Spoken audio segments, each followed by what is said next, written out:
Well, welcome everybody to our second of two webinars before we start our summit on AI and human response to AI. We had a great one on Monday with Dan, and thank many of you for being there. And those who weren't there, you missed a good thing. But we're going to send out the videos after this one so you can take a look at that.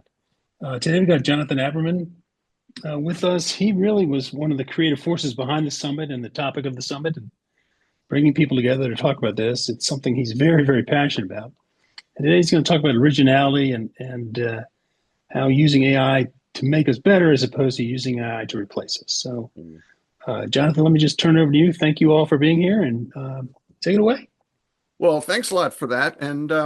Let me just tell you, first of all, one of the things that I find most interesting about having the conversation we're going to have is how pervasive the narrative is that somehow the train's left the station and that there isn't a role for humans and that AI is now determinative.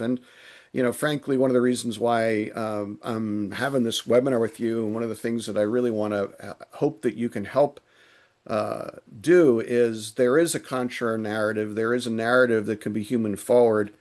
And I think that it's an organization like Leadership Greater Washington has the opportunity to be the kind of organization to lead that. So that's why I'm very happy to be part of the organization and why we're having the conversation today. So I'm going to express opinions, and um, that's not surprising to those of you who know me.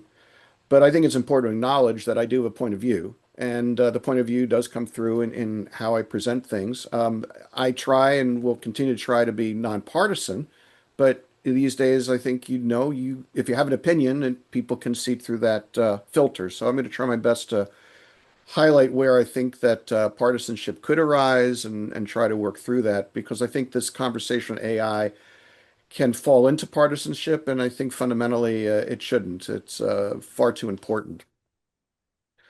So the big actions that I want to accomplish with you today, and I'm hoping that you will spread the word about, is that it's very important that we understand that AI transformation has a contextual frame of reference, and that who's writing the narrative around AI transformation is very much shaping how it's being discussed. There are various social, economic, and political costs that the current narrative is largely pushing to one side, and we'll talk about that. Uh, I would like you to come away with an alternative paradigm for how to think about AI. And frankly, being a long-term community guy here, I do think that our region has an opportunity to put forward a new paradigm for how to approach AI and implementation that could be distinctive for this region and succeed largely because of who we are as a region. So let me first frame this. AI is very interesting technology because many of the technologies that we experience, which are fundamentally tools, humans make tools to make our environment better.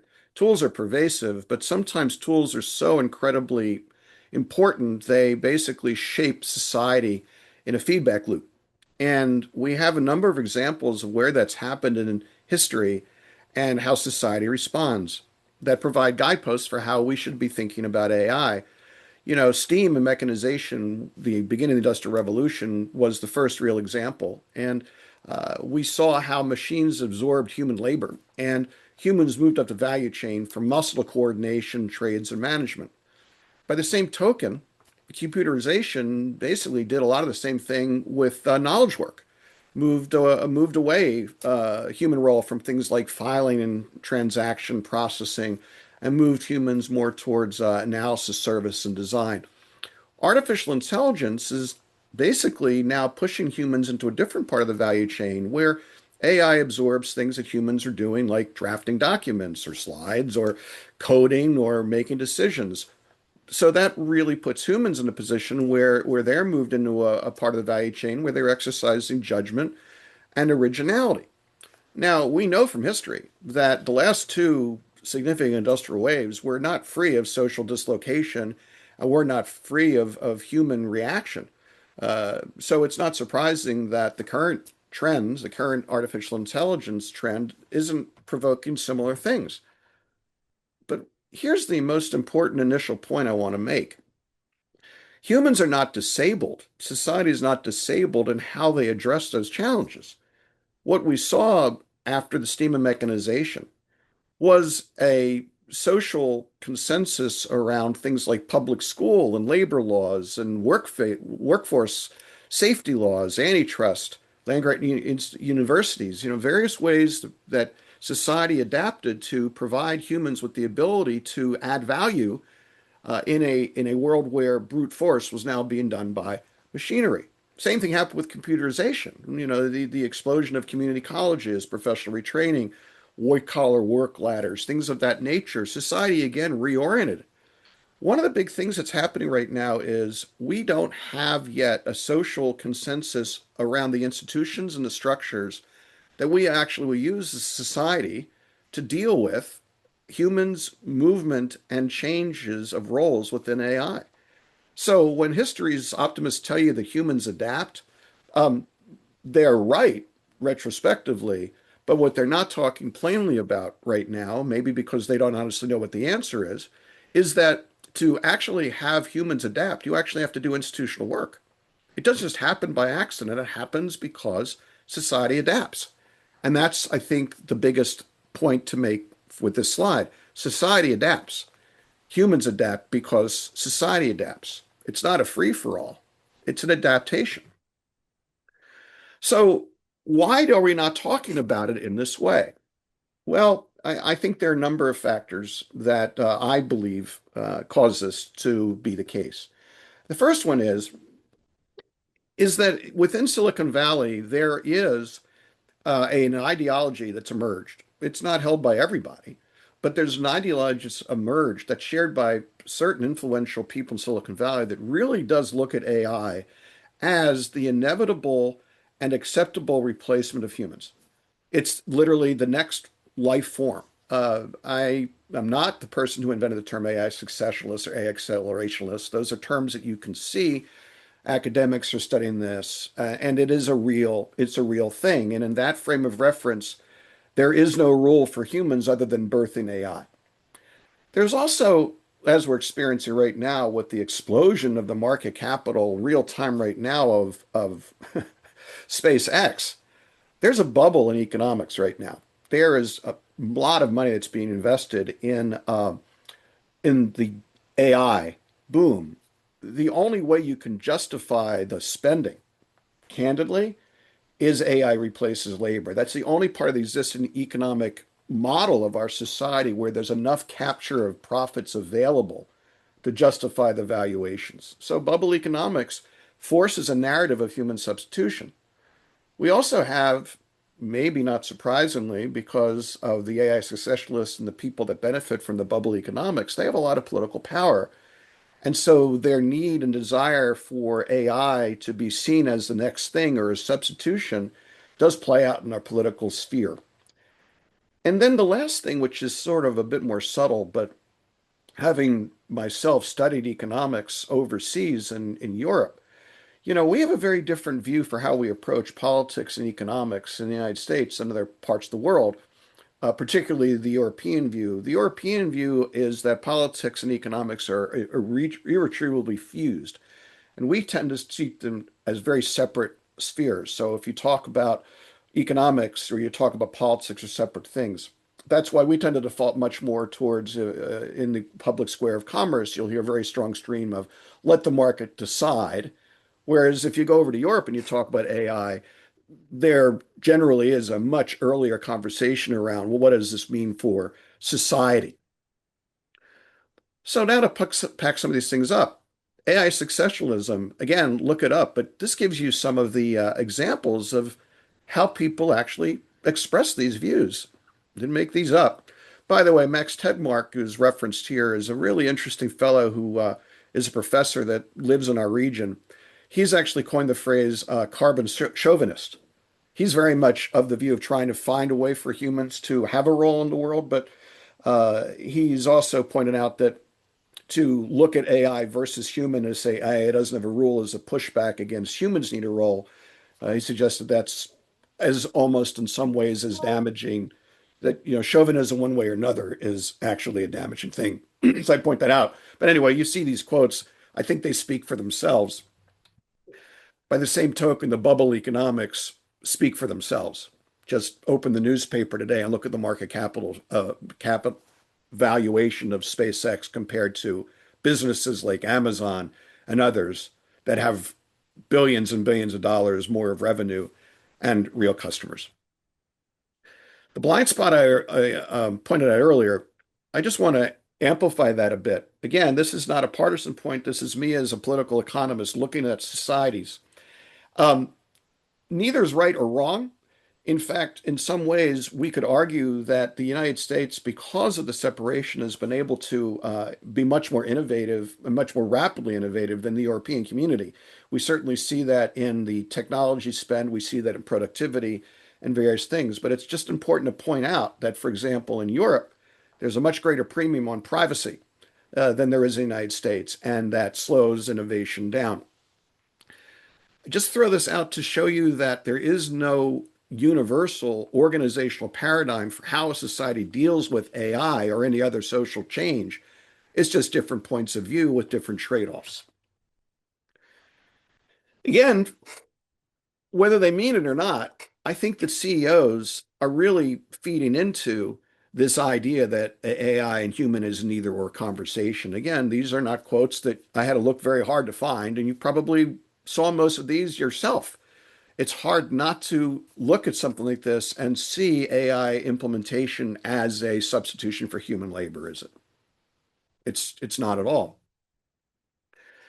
So you can see how a group of people and a society um, just doing what they do, living within a society with rules and expectations that have been set by 200 years or more of experience, can create the conditions where a message of AI being a substitution for human labor or AI transformation being inevitable is a message that has a lot of weight, a lot of power, a lot of people, frankly, benefiting from it and amplifying it through their own selfish or enlightened interests without giving a lot of thought to a contrary narrative. So that creates disquiet. Now, let's talk about other areas that people are responding to, reacting to that are also creating disquiet, like environmental concerns. Again, there's nothing here that I think surprises you if you've been reading the media. There's nothing here to suggest here in Northern Virginia that we're not all thinking about this, whether it's the eyesore of another data center or it's, oh my gosh, what about my power bills? The idea of the environmental effect of the explosion in AI is not just a theoretical, it's an actual here in this region, but it's a big issue around the country and around the world. Another issue that is playing out that's a real issue is that AI, as Dan pointed out a couple of days ago, AI is a probability engine. AI basically is trained on a bunch of data, which in this case is the existence of human knowledge, and then pulls it together and draws inferences. What that means is that since the largest data set of content has been created by the post-industrial societies, i.e. Western societies, the models tend to reflect the cultural artifacts of the society. So they tend to reflect Western values, Western stereotypes. It's not an accident. It's not a choice, it's an outcome of the way the models operate. So when you think about using AI, there is an immediate conversation that should occur, does occur with, does this answer elevate stereotypes? Does this answer reinforce stereotypes? Does this answer exclude data and voices that are not dominant in the primary cultural narrative? And then the other issue that is very, very important with respect to AI's invisible defaults, and then something that I'm going to come back to later, is that AI has architecturally a fundamental feature, not a bug, which is that it homogenizes information. It has to homogenize information because it needs to function predictably. which means that when you ask AI a question, you will get generally the most customary response. AI is not designed to create divergence. AI is designed to pull everything to the statistical center. It's a probability engine. So that has a couple of implications. The first one is, like we described, it creates cultural reinforcement. It tends to the quote commonplace, but also means that the output of AI tends to provide monoculture in perspective and outcome. In other words, it doesn't really produce what you and I would call original output. The third thing that those of us that are engaged in the workforce or engaged in education are seeing on a daily basis, which is that the the AI engines, do in fact create real risk of cognitive decline or chatbot dependence. Now, chatbot dependence is again something that's demonstrable, something that is shown in the data. It's neither good nor bad, it's a fact. The question is, at the end of the day, why does it occur? And is it a feature or is it a bug? There's at least some concern among people that watch this closely that the dependence is actually a feature, the same way that social media is designed to create a reinforcement of close connection. So, one of the things to really think about as you're considering these unpriced social costs is whether or not having a highly compelling source of information that isn't being put forward in a way where people have a contextual understanding of those limitations is necessarily been fairly and properly discussed within our society. So, and I think the answer is among many people is it has not been. So if you take cognitive debt chatbot dependence, you take the cultural issues, you take the cost issues, you can see how and why AI deployment has become, in many people's eyes, a very political problem. So now you see the different trends that are causing you undoubtedly to feel, wow, there's something here that's really concerning. Now I want to explain why it is that so many of us have an almost visceral physical reaction to this conversation. And this is because of our psychological wiring and our psychological makeup as human beings. You know, it's demonstrable. There are certain things about humans that drive our behavior.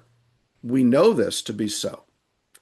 Well, two of the primary drivers of human behavior are the desire for safety and the desire to seek novelty. It's hardwired in us. Think about during your day or in your life how much you trade off those two. Well, for the first time, we have a technology where the dominant narrative now for its deployment basically attacks both of those. It attacks safety. Am I going to lose my job? Am I going to be able to feed my family? It attacks novelty. Am I special if AI can do everything I can do? What is special in a world where everything's available? This is why AI is causing people, I think, to feel so overwhelmed and why you find that people shut down, why they get anxious, why working with AI as a tool is so much more emotionally fraught than any other tool we've ever had. Well, the public certainly seems to be playing out the way I just suggested. This is a Pew survey. There have been a lot of surveys. Very, very few people are truly excited about AI when you ask them honestly. And many, many, many more people right now are concerned about losing their jobs or their kids' ability to make a way in the world than they are about the possible benefits of AI.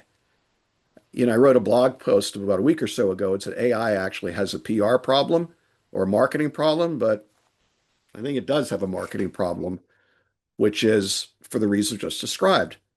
Okay, so that's the world that the dominant narrative is shaping.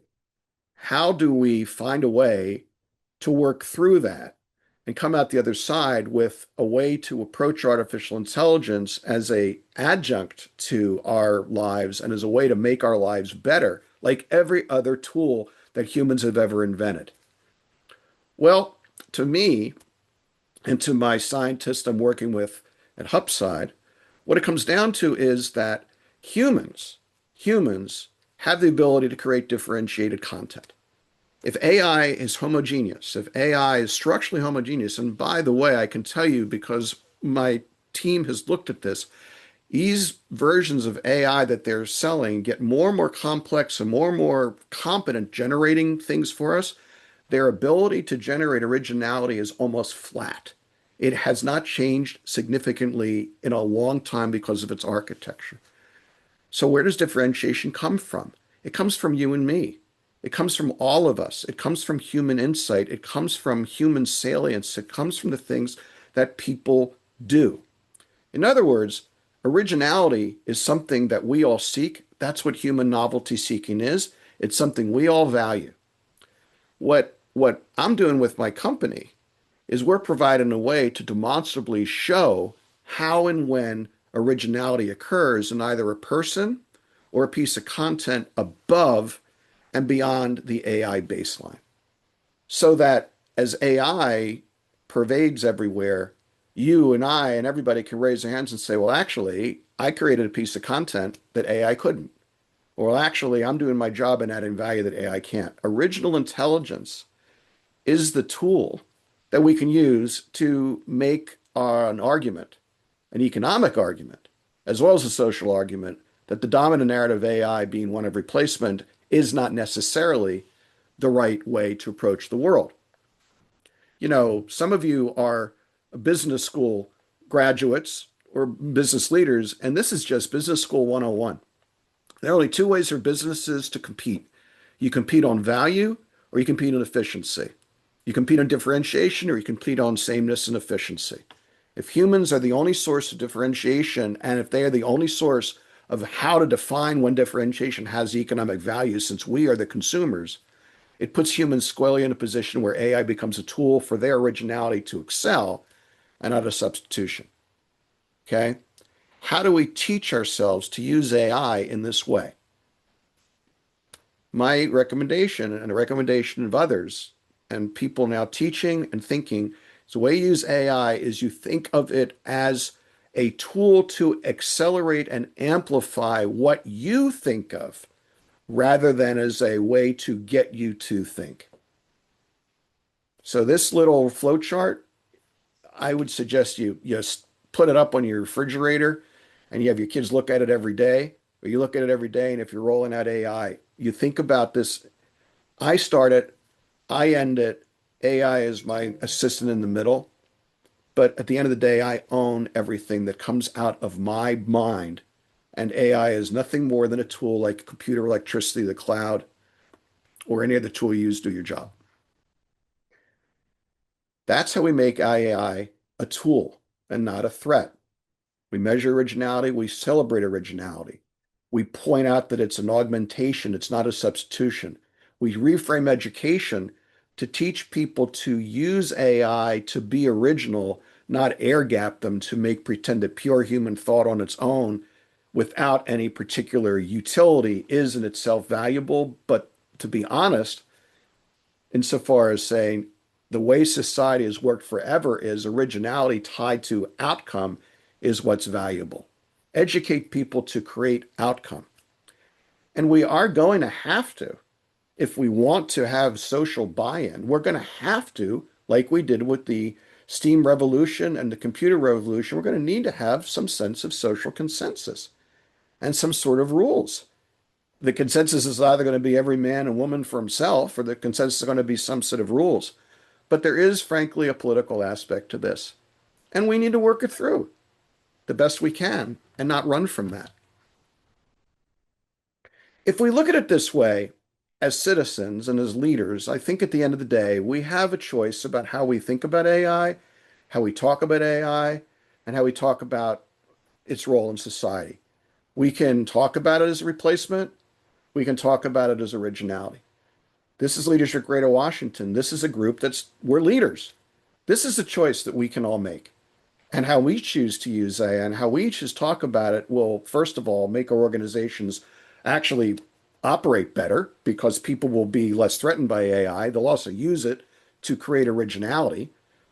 But frankly, when you take the larger view, what kind of world do you want to live in? If leaders don't describe the world that they want to live in, who's going to do it? And how's the narrative ever going to change? This is where I think the real opportunity exists for Washington, D.C. and leadership Greater Washington.